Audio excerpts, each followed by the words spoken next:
my friend Mr. Kibara and the board of the directors at the National NGO Coordination, our various partners who are here today, my colleagues from the Ministry of Interior, led by our Secretary for Internal Security, Mr. William Njega, distinguished guests, ladies and gentlemen. It's very gratifying to see all of you today in this meeting, and especially as speakers before me said, after the experiences we've had with COVID-19. When I was before you 3 years ago, we had some very useful discussions and agreed that we are all going to support the growth of the sector. And I think we are grateful to God that despite the challenges we've had with COVID-19, we are still here and we have continued to move forward. Let me start by saying this, and in response to what the chairperson said earlier, that there are oftentimes cases where people think, or the government does not stop support non-government organizations or work with non-state actors. I want to state this for the record. Our government supports, works with, and will continue to work with non-government organizations. I want to thank you very sincerely from the bottom of my heart on behalf of government for the wonderful work that you do in our country. You are our partners, we work together with you. There are some things we could not have done successfully on our own without you. The classic example is when we went through the COVID-19 pandemic. We got a lot of support from non-state actors, and we worked with most of your organizations. So I do not know who thinks that way, but whoever they are, please help them to understand that the government of the Republic of Kenya recognizes, supports, and is ready to do everything to create a very enabling environment for the work of non-state actors. For organizations such as yourselves that move around as you did this year, 138 billion, we cannot take you for granted. I mean, you do a very important job. You are not only supporting the Big Four, but you're working in many of our social sector areas, buttressing public policy work in the health sector, in education, and in many other sectors. So we recognize and support the work that you do. And we are ready, willing, and available to listen to what else you would like us to do to make your work even much more easier, to grow the sector, and to strengthen the work that you continue to do. One of the reasons why I insist on attending this function is precisely that, to express the confidence of government and the commitment of government to the work that the NGOs do in our country. You know, whether it is on the basis of Article 35 of the Constitution that gives us all the freedoms in terms of association and so on, or the various statutes that we have enacted as a country, ours is a modern and progressive country, a country that is focused more towards the future and growing its population and growing its public sector policies, to be able to effectively participate on the global arena on all aspects of human development. And we cannot do so without the collaboration, partnership, and work with non-state actors. We learned the lessons ourselves as the government of Kenya a long time ago, that there is no government that is strong and good enough to do all the work for its people that its people would want. And that's why we support and want to work with non-state actors such as yourselves. That said, however, I need to point out that as we move forward, and especially this year, because it's an election year, again, we will work with you. And I want to assure you, those of you who are working in the governance sector, that we will support the work you do, and we will ensure that we provide whatever security that you will need to ensure that you operate freely and you do your work freely as you reach out to our people. Whether you are engaged in civic education, whether you are engaged in creating civic awareness, all you are engaged in peace building and non-violent participation in the democratic process, whether you are working with organizations such as the NCIC on responsible citizenship and responsible participation in the political processes, we will work with you and support all the work that you do. And in doing so, I am not saying that, and I say this oftentimes, I know that we've had our own active moments of fellowship when some of you criticize us or disagree with us, sometimes fairly, sometimes unfairly. We do not mind. We are a solid and confident government. We can live with criticism. We chose democracy, which means we will not all think and see things the same. We accept your different opinion from ours. That is the way we are going to live as Kenyans because we chose democracy. No amount of criticism, no amount of disagreement, no amount of divergence of opinion is going to tempt us enough to clamp down or interfere with NGOs. We will not do that. We long lost those bad days in our past. I've often said that when we are approaching elections such as we are doing, we are not going to be that small, funny, things that people do in some parts of even this continent. Waking up in the morning and shutting down the internet, or waking up in the morning and shutting down WhatsApp and so on and so forth. Those things are not going to happen in our country.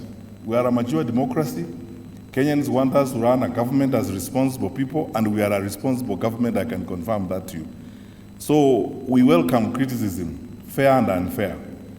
We welcome disagreement, informed and uninformed. We welcome your disagreement with us and your different opinion.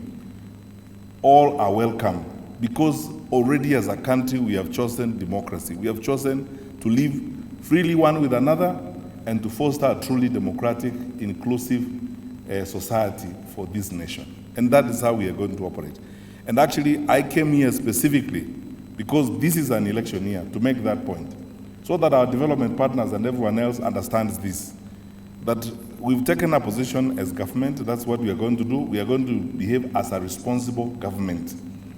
Our president has taken very common public and international positions on the growth of democracy, inclusion, and ensuring that there is fair and inclusive participation in democracy. And our president has led from the front in these cases, opened up his arms, listened to all opinions, including from his detractors and critics, and at times historically provided an example for this continent by sitting down with his opponent and work with his opponent.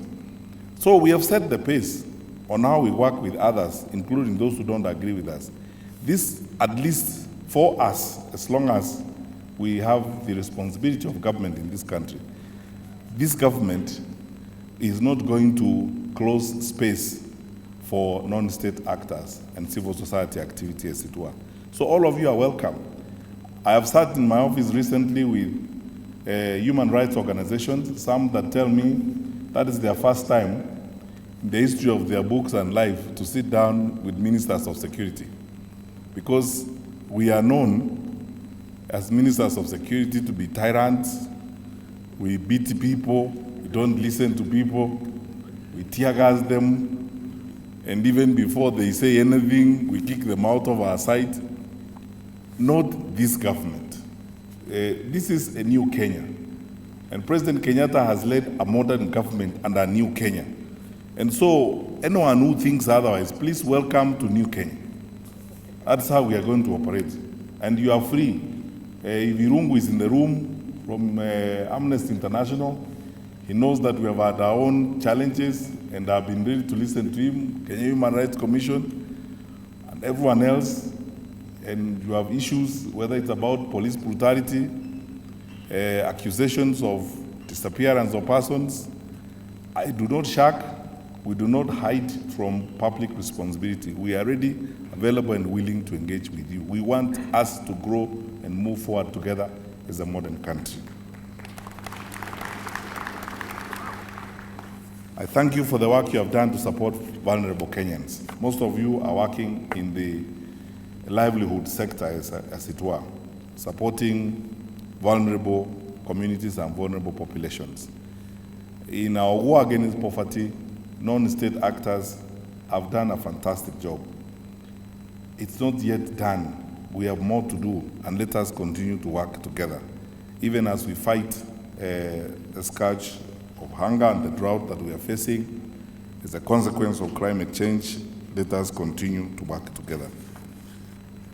I believe, as my colleagues have pointed out, we have issues with compliance. When we were here last time, I behaved like a good democratic minister and said, look, you guys, let everyone comply. We have 11,890 NGOs registered in Kenya. Out of those 11,890, about 9,000 are the ones that are active.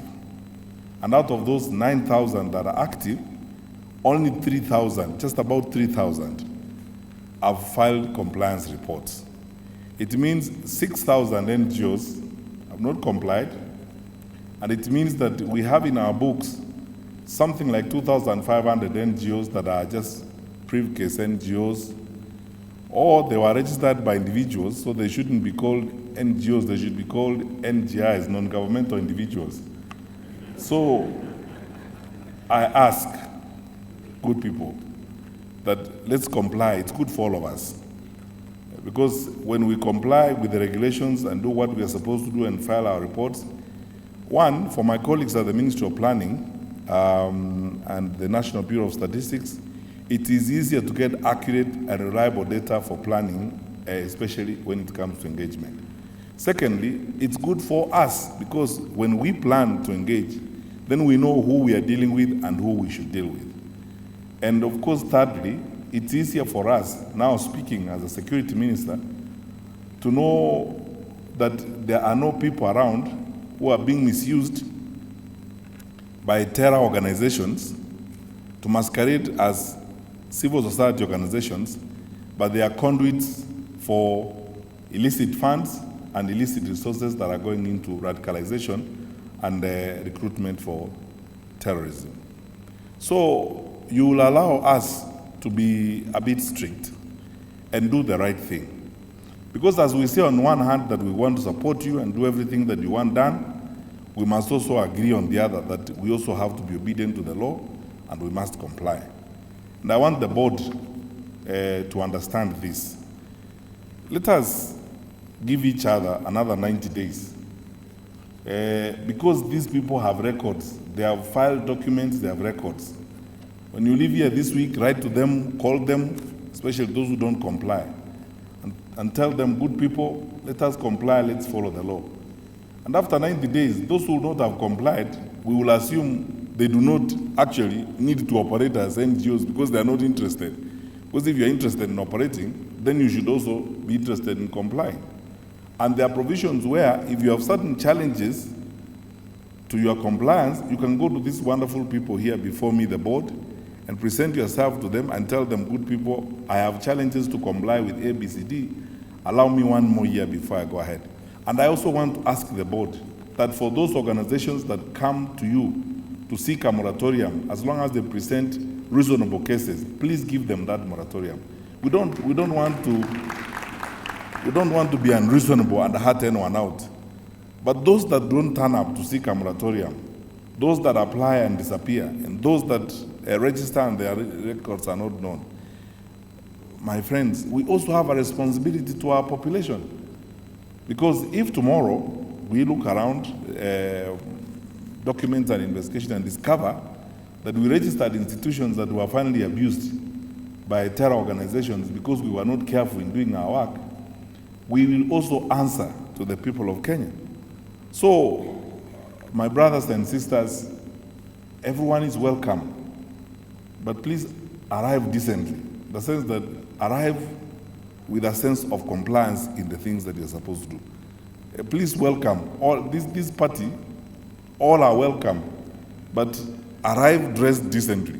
That is it. Arrive with a measure of compliance. Because if you don't, then allow us also to help you to manage yourself better, as it were. So that then we are able to keep an orderly sector, an effective environment, and a wonderful country. I'll make two last points on this before I complete. One, we remain committed as government to implement the PPO Act. In fact, we have now completed all that we needed to do in terms of even working on regulations, consultations, and all that. Once I look at the new set of regulations, including the ones that we're arguing with some of the civil society actors, we will begin, full operationalization. But I don't think we have a problem, and if there's anyone who has a problem in the operations or anyone who has been affected in any way, please liaise with the board, and I want to pledge to you here publicly that we will be willing, ready, and available to support your institution and address whatever challenges you may have in that respect. Finally, so someone should not be denied registration, or someone should not fail to get the funding they need to get, or do whatever they need to do on account of the delay or something that we have not done in respect of the PPOA. We haven't even pushed anyone around. Many of our non-state actors who have been coming up for conversations with us and whatever they wanted done have been supported. And I sincerely thank the board, because the board has been very forthcoming. The board has been very effective in terms of engaging with the sector, and they have been available to deal with you. I do not have a report of any dereliction of duty or failure on the part of the board to do what they are supposed to do, which means I think we are all fine. If there are areas where we need to do some work, as a good teacher, I always believe that there's always room for improvement, even for those who don't perform well. We carry them along by saying there's always room for improvement, and we will improve as we go along. Finally, we don't want to impinge on how you do your operations, but I want to caution the NGO sector on two critical points. One, we are approaching elections. Please guard against your institutions being misused to engage in destructive acts that will hurt the unity, the stability, and security of our country. Do not be dragged along into partisan activities in the name of civic education and in the name of, enhancing participation in the electoral process. Be very careful the things you do. The road to hell is always paved with good intentions. Let's be very careful. This is our country and is our only home on earth. We must do whatever we can to ensure that the electoral process is not a conduit through which the worst of our passions are expressed and the worst of our partisan interests are expressed to the detriment of the unity and stability of our country. I want to plead with you, my friends, be very careful that your institutions are not abused in the process of these elections. While we do that, I would like to encourage you once again as we begin a new year, because once we are dealing with this session of the year and saying we are launching our annual report today and we're beginning new work, take care of these constant issues we raise, because if about 52% of your resources are going into recurrent, and much less of what you get is going into development, then are we getting funds to spend, to eat? Are we getting money to pay ourselves? Because if the money is supposed to come for the development of the country, then it should actually go to the development of the country. We've had very serious discussions sometimes with some of our development partners, because we can't impeach on what they do. Some of the resources they insist that they are going to channel to the country through NGOs. And we respect that and we support it. But then we must ask the question, are those resources coming here to help the people of Kenya, or they are coming here so that we pay ourselves allowances, we pay ourselves huge salaries, and we live well, and we drive around in big cars, while at the same time we're actually claiming we are getting these resources to do our work? Because of the annual receipts of 138 billion, if 52% of that is going into recurrent, in actual fact, you're telling me you received 138 billion shillings, and over 70 billion of that went into recurrent. Probably much less went into development, much less reached the population. Yet we are receiving these funds to provide water, to support our people, to fight poverty. You realize, and it's always good to operate on a rational basis of common sense, that if we are doing that, then it's going to take us even longer to achieve the targets we have and the objectives we have, to eradicate poverty, to help grow our numbers in literacy, and to achieve total inclusion, especially of our vulnerable populations in society. So that we have good intentions and we have good policies, but we need to figure out whether in the process of implementing those policies and in the process of our own institutionalization, we are actually working in a manner that, again, works against what we want to do. We deepen marginalization, we deepen poverty, or we encourage poverty indirectly by receiving resources that we spend instead of putting it where it's supposed to go. But when all is said and done, let me conclude by once again, first of all, thanking you very sincerely, Kenyan NGOs, my colleagues, and thanking you very sincerely, the board, for the wonderful work that you do for our country, and again reiterating our support, assured support, and cooperation and collaboration with you to develop our country. And I wish the board the best as you again lead the sector for the next 1 year. And with those remarks, it is my distinct honor and pleasure to declare the annual NGO Week launched and to declare the report officially launched. Thank you.